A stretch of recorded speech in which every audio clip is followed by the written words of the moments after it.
La figura del analista de rendimiento, si estoy en un error me lo dices, antes, por diferenciar un poco del analista táctico, que tú vas de la mano porque es como tú explicas, ¿no? Tienes que entender el fútbol. O digamos la evolución hace que vayan un poco de la mano. Antes se dedicaba, bueno, no, yo digo un poco para que quiero explicarlo, ¿no? Para los que a lo mejor no era una figura tan conocida la del analista de rendimiento, tú me corriges todo lo que quieras, pero un poco para entender, ¿no? Lo que es en la actualidad. Se basa en hacer pues, lo que haces tú, ¿no? Y sobre todo lo que sean los análisis de partidos en vivo. La primera parte, por así decirlo, es mucho más amplio de trabajo porque también es de entrenamiento, pero para centrarlo en los partidos de fútbol, pues hago los análisis de la primera parte, hago los cortes y los paso al entrenador en el descanso para decirle la toma de decisiones qué tiene que hacer o qué tiene que cambiar, que al final será el entrenador el que lo haga, ¿no? Eso en el principio el analista de rendimiento, por lo que yo conozco, era bueno, pues hacer cortes de diferentes acciones y pasarlas.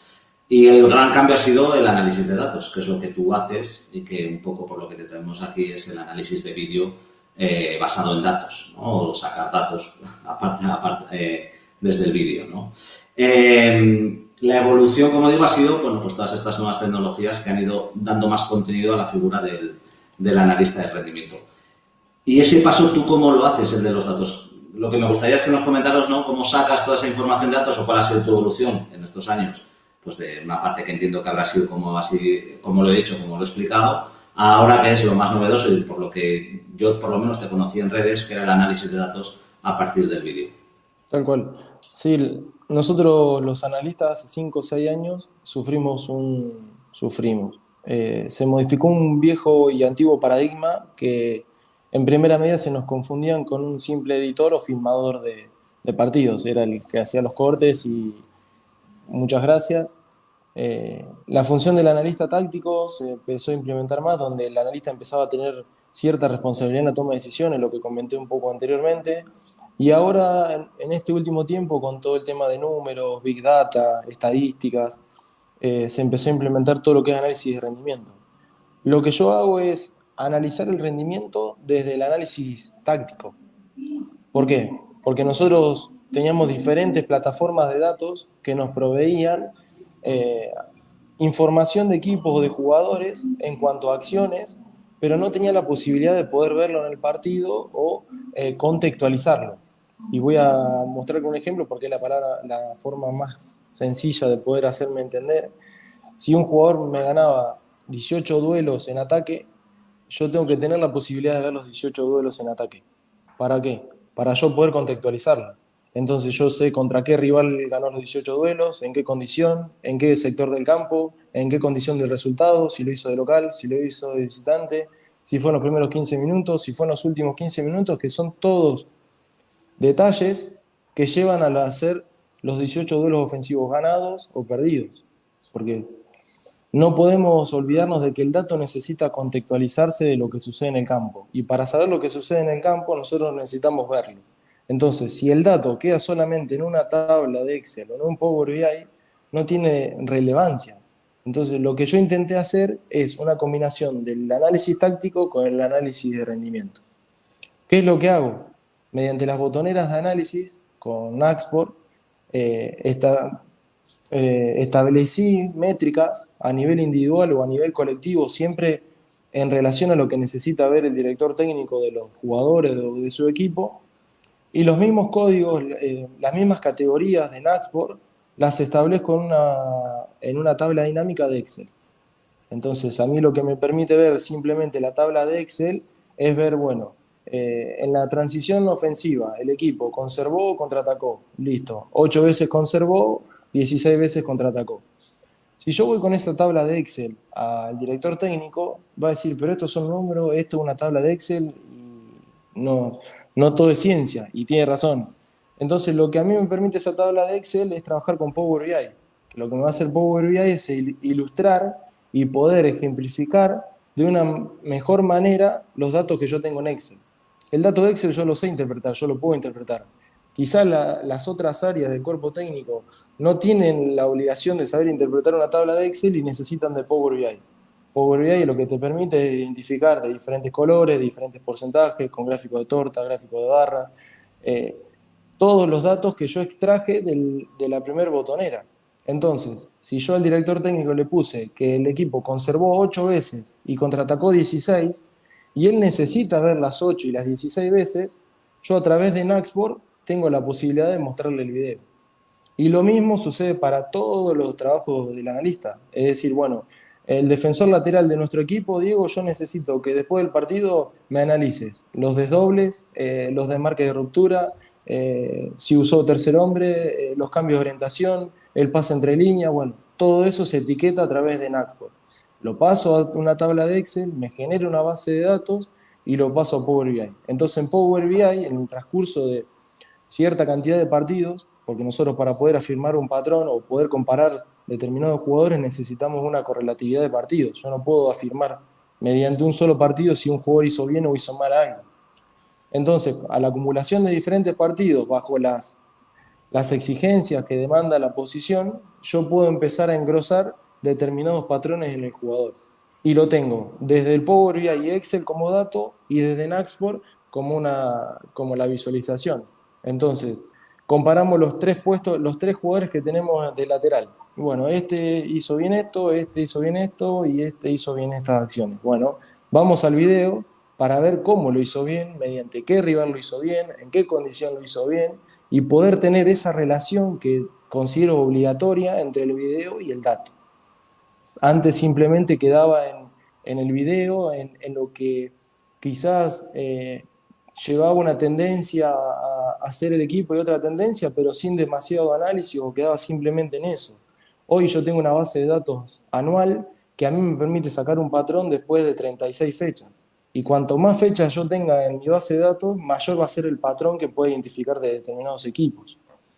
Eso es más que nada la evolución que yo trato de pregonar a la hora de entender el dato aliado del video y no como de manera aislada.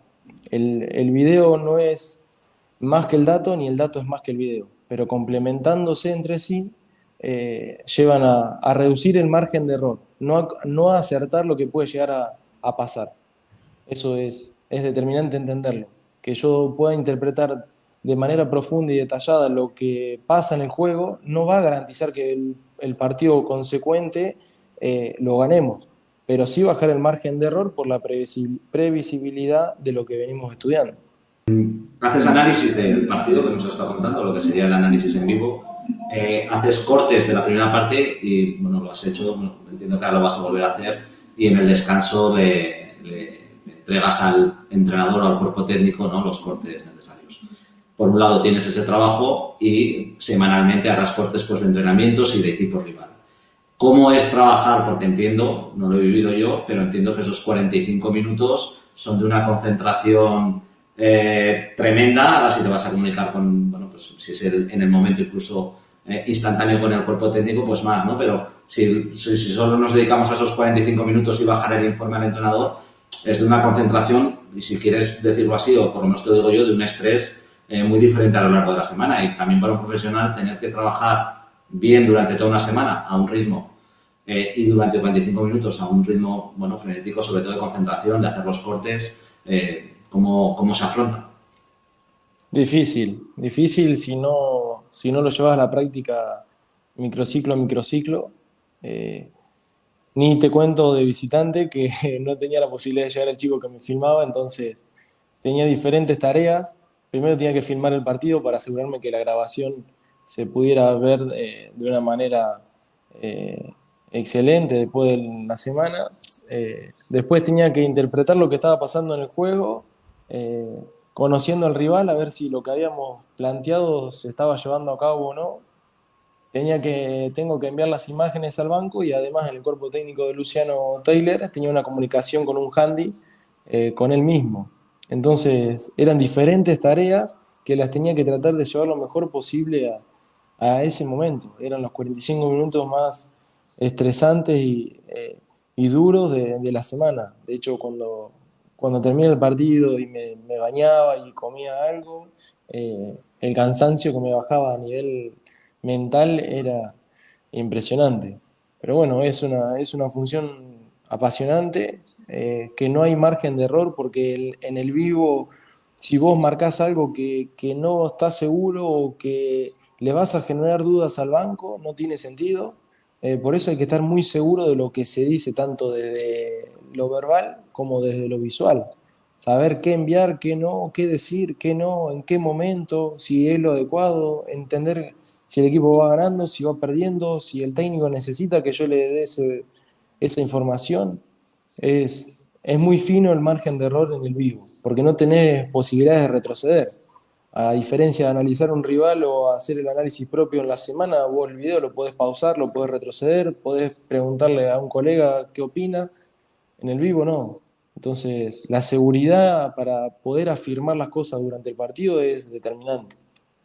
Sí, además es que a mí me parece muy interesante esta labor, ¿no? Que hacéis, porque además tenéis 45 minutos, bueno, pues eso, con un estrés, ¿no? Tengo que hacerlo, no puedo volver atrás, casi se pierde esa parte, sobre todo en la toma de decisiones. Si hay algo que hay en la toma de decisiones es la reflexión, tomar el dato y hacer una solución, ¿no? Pero de una forma reflexiva, ¿no? Y eso Tal está el cual. árbol de decisión, que es para eso, ¿no? Para lo que se toma en la toma de decisiones, pero en vuestro caso no. Que eso se une a que el entrenador tiene 15 minutos, pero no para vosotros. Con vosotros tendrá 3 o 4 minutos como Sí, mucho, porque luego tiene que hablar, con lo cual me parece que es como una parte del fútbol que realmente, que lo que es el análisis en vivo, son 3 minutos, que está un poco no tan conocida, ahora se conoce un poco más, ¿no? Y cae un poquito más, pero que es que sí. es para mirarlo, ¿no? Y pues bueno, pues que vengas aquí y nos lo cuentes y otros que ya lo empiezan a contar, ¿no? Y algunos reportajes que hay pues, en las redes o en televisiones, bueno, pues es una cosa que además lo has contado muy bien, ¿no? Es no tener Nosotros, la reflexión y tener muy poco tiempo para no cometer un error. tal cual, con Luciano en el entretiempo teníamos por cronómetro, teníamos 7 minutos. Desde que terminaba el primer tiempo, teníamos 7 minutos para que él pudiese ver los cortes que yo le quería mostrar, los que él necesitaba ver, y si necesitaba una opinión mía, yo se la daba. En esos 7 minutos yo tenía que bajar de la cabina, ir corriendo hasta el vestuario y No son después... 7 minutos en el vestuario, No, son 7 claro, minutos. de todo el trabajo. Entonces, hay veces que me veía la gente que estaba en la cancha corriendo por la mitad de la cancha o por los pasillos pidiendo permiso, por favor, con la computadora bajo el brazo porque sabía que era ese tiempo y después no tenía más. Era protocolo y lo tenía que respetar.